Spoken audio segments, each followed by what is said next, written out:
The Western Shield program has achieved a lot over the last 25 years. There is a number of threatened species and other species that have maintained their populations in the wild, and that may not have happened without the program. Some of the successes of Western Shield that stand out to me include the reduction of foxes in areas where we're managing them by up to 80% in terms of activity and density and residency at those sites.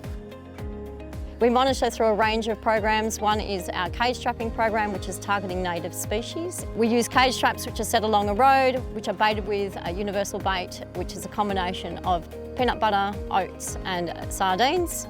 And we check the traps in the morning to see what we've captured, and we record those species over time to see how they're going or how they're tracking over time. We also conduct a range of camera monitoring throughout our forest areas, monitoring foxes and cats. At least 2 species have been taken off the threatened species list. There's also been a range of education programs and raising awareness in the community about the importance of managing our threatened species.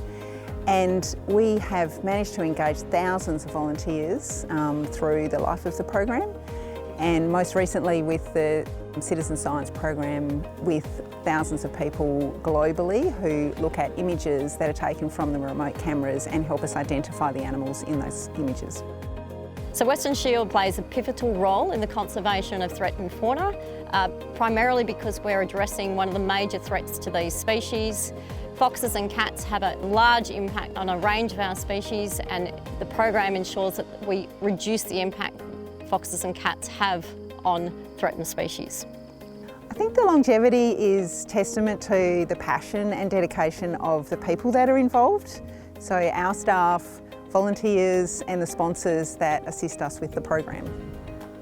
I hope the next 25 years holds more great things for our threatened species, that we're able to better manage foxes and feral cats. We've done a great job so far, but there's a lot more to do.